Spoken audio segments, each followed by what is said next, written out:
നമ്മുടെ പോസ്റ്റ്മോർട്ടമാണ്. ബ്രിട്ടീഷുകാരുടെ കാലഘട്ടത്തിൽ ആരംഭിച്ച നിയമത്തിന്റെ അടിസ്ഥാനത്തിലാണ്. കാരണം അനാവശ്യമായിട്ടുള്ള പോസ്റ്റ്മോർട്ടങ്ങൾ. യെസ്, ആ പോസ്റ്റ്മോർട്ടം തടയാൻ നിയമത്തിൽ മാറ്റം വരുത്തണം. വൈകുന്നേരം 5 മണിയായ പോസ്റ്റ്മോർട്ടം ഇല്ല. അപകടത്തിൽ പെടുന്ന ദുരന്തത്തിൽ പെടുന്നവര് അതിലും വലിയ ദുരന്തമാണ് ഈ പോസ്റ്റ്മോർട്ടം. അതിൽ നിയമ ഭേദഗതി വരുത്തണം.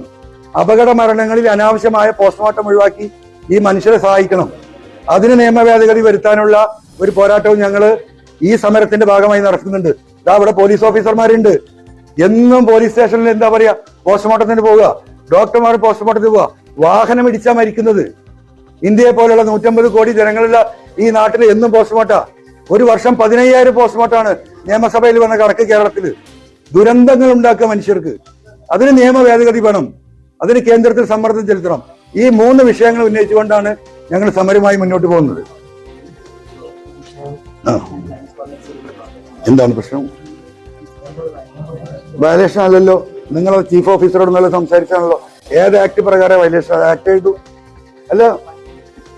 U write it. നോ. എന്ത് ആക്ടാന്ന് കൂടി നിങ്ങൾ പറഞ്ഞിട്ടില്ലല്ലോ.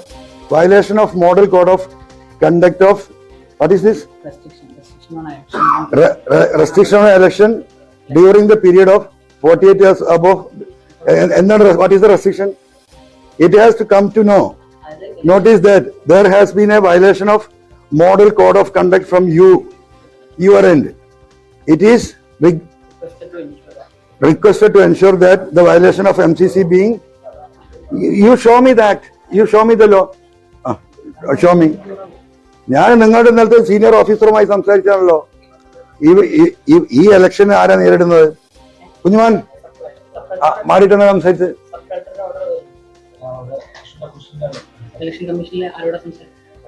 നമ്പർ കൊടുക്കൂ. എന്തിനാ പെർമിഷൻ? പ്രസ് കോൺഫറൻസിന് വന്നാൽ നിങ്ങൾ വിവരം അറിയും. ഞങ്ങൾ കോടതിയിൽ പോകും. ഈ നിയമം അതിനെ അനുശാസിക്കുന്നില്ല. നിങ്ങൾ ആരുടെയെങ്കിലും എന്താ പറയാ പിണയാളുകളായിട്ട് വന്നിട്ട് കാര്യമില്ല. നിങ്ങൾ വരുന്നതിന് മുമ്പ് ആ ആക്ടെങ്കിലും നിങ്ങളത് വായിച്ചു നോക്കണം. അല്ല, നിങ്ങളുടെ ഇലക്ഷൻ എന്ന് പറഞ്ഞാൽ എല്ലാവർക്കും ഉള്ളതല്ലേ? അത് എന്തിനടിസ്ഥാനത്തിലാണ് നിങ്ങൾ വന്ന് അതൊന്ന് വായിക്കൂ. പത്രക്കാരൊന്ന് കേൾക്കട്ടെ. പ്രസ് കോൺഫറൻസ് നടത്താൻ പാടില്ല 40 years ബിഫോർ ആ കോൺസ്റ്റിറ്റ്യുവൻസിയിൽ നിന്നൊന്ന് വായിക്കൂ. അതുണ്ടെങ്കിൽ ഇപ്പൊ നീക്കും ഞാൻ. നമുക്ക് പത്രസമ്മേളനം ചെറുതുരുത്തി പാലത്തിന്റെ അപ്പുറം നടത്താം. പാലത്തിനപ്പുറത്തേക്ക് ദയവായിട്ട് ഒന്ന് വന്നാൽ മതി. കോൺസ്റ്റിറ്റ്യൂഷന്റെ പുറത്തു പോലെ അത് വായിക്കുമോ നിങ്ങൾ? ഇത് പറഞ്ഞിട്ടേ പോകുന്നുള്ളൂ. അങ്ങനെയുണ്ട്. എന്തിനാ പിണറായി ഭയപ്പെടുന്നത് ഈ വാലില്ല കൊടാലിയെ? അത് ശരി. അല്ല, എനിക്ക് ഫോണൊന്നും വേണ്ട, നിങ്ങളോട് കാണിച്ചാൽ മതി. ഇവിടെ വന്ന ഓഫീസർമാര് ഈ കേരളത്തിലെ 3.5 കോടി ജനങ്ങളെ പ്രതിനിധീകരിക്കുന്ന പത്രക്കാരെ അവിടെ ഇരിക്കുന്നത്. ആ ജനങ്ങൾക്ക് അതറിയണം. ആ ആക്ട് മോഡ് ഓഫ് കോഡ് വായിച്ചു. എന്താണ് വായിക്കൂ? അല്ല, നിങ്ങൾ ഫുള്ളായിട്ട് വായിക്കുക. പിന്നെ എവിടെയും വക്കും മൊഴി വായിച്ചിട്ട് കാര്യമില്ല. അല്ല, നിങ്ങളത് വായിക്കൂ. എനിക്കത് ബോധ്യപ്പെടണ്ടേ? ഞാൻ നിർത്താം. നിയമവിരുദ്ധമാണെങ്കിൽ ഈ സെക്കൻഡിൽ നിർത്തും. എന്താണ് വാട്ട് ഈസ് ഇലക്ഷൻ മാറ്റേഴ്സ്? ഞാനത് ചോദിക്കട്ടെ. നിങ്ങളിത് നടക്കുന്നുണ്ടല്ലോ ഇലക്ഷൻ കമ്മീഷൻ. ആ കാര്യം പറയാൻ അവിടെ വന്നത്. നോ. ഇവിടെ 40 ലക്ഷം രൂപയാണ്. പത്രക്കാർ കേൾക്കുക. ഇതാണ് മെയിനായിട്ട് ഞാൻ വന്ന കാര്യം. ഒരു സ്ഥാനാർത്ഥിക്ക് ചെലവഴിക്കാൻ 40 ലക്ഷം രൂപയാണ്. ഇവിടെ ചെലവഴിച്ചിരിക്കുന്നത് 34,98,00,000 രൂപയാണ് ഈ 3 മുന്നണികൾ കൂടി ഇവിടെ ചെലവഴിച്ചിട്ടുള്ളത്.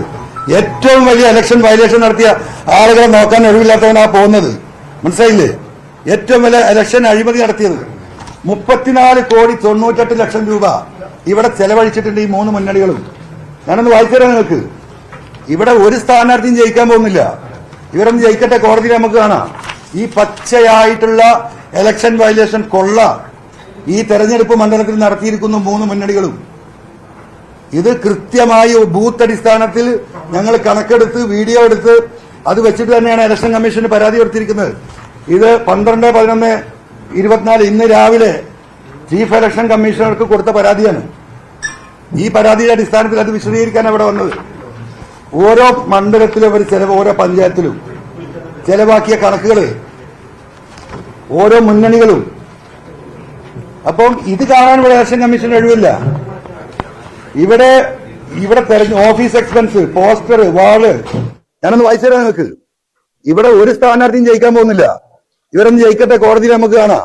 ഈ പച്ചയായിട്ടുള്ള ഇലക്ഷൻ വയലേഷൻ കൊള്ള ഈ തെരഞ്ഞെടുപ്പ് മണ്ഡലത്തിൽ നടത്തിയിരിക്കുന്നു 3 മുന്നണികളും.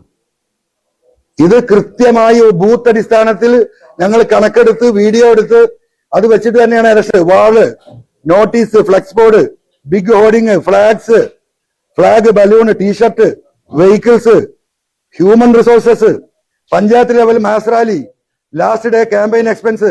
1/3 ഇവിടെ നിൽക്കുന്നു, 1/3 പാലക്കാട് വർക്ക് ചെയ്യുന്നു, 1/3 വയനാട്ടിൽ വർക്ക് ചെയ്യുന്നു.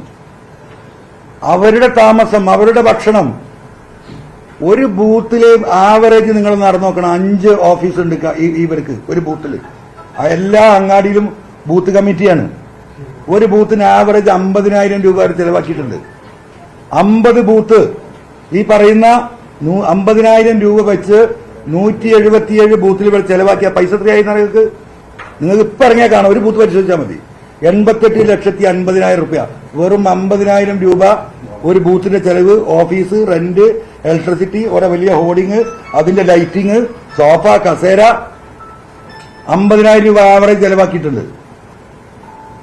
അത് വെച്ച് കണക്ക് കൂട്ടിയാൽ 88,50,000 രൂപയുടെ ചെലവാക്കിയിട്ടുണ്ട്. എന്തിന്? ബൂത്തിന് വേണ്ടി മാത്രം.